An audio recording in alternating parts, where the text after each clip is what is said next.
കുഞ്ഞെ, ഞാൻ പ്രത്യക്ഷപ്പെട്ടിരിക്കുന്നു. കണ്ണു തുറന്ന് വരം ചോദിക്കൂ.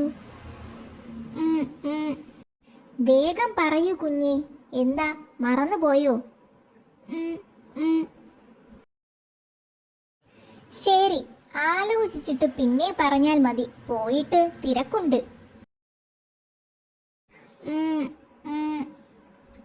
ആലോചിച്ചോ? എന്താ വേണ്ടത് പറയൂ.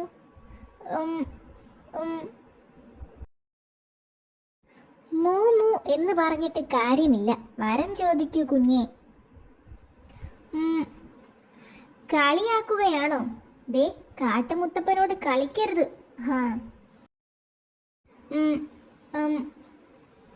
ഇനിയെങ്കിലും ഒന്ന് പറ, എന്ത് വരം വേണമെന്ന്. ഇതേ നല്ല തല്ല് കിട്ടാത്തതിന്റെ കുഴപ്പമാ. ക്ഷമയ്ക്ക് ഒരു അതിരുണ്ട്.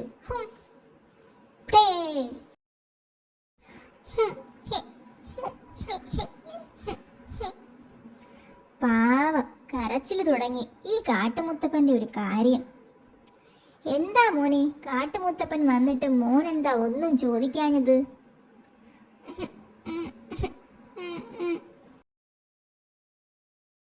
ഓ, ഇവന് മിണ്ടാൻ പറ്റുന്നില്ല. തൊണ്ടയിൽ എന്താ തടഞ്ഞതാ. വാ, വൈദ്യരെ കാണാം. തൊണ്ടയിൽ പുളിങ്കുരു കുഴുങ്ങിയതാ. ഈ മരുന്ന് കഴിച്ചോ, ശരിയാവും. തൊണ്ട ശരിയായല്ലോ. ഇനി മോൻ ധൈര്യമായി കാട്ടുമുത്തപ്പനെ പ്രത്യക്ഷപ്പെടുത്തിക്കോ. ശരി. കാട് കുലയ്ക്കുന്ന കൊമ്പനായി കൺമുന്നിൽ കാട്ടുമുത്തപ്പനെ കാണുമാറാകണം. ഇതിപ്പോ 4ാമത്തെ തവണയായി. വരം ചോദിക്കുന്നോ ഇല്ലയോ? വരം വേണ്ട, ഇതങ്ങ് തരാനാ വിളിച്ചത്.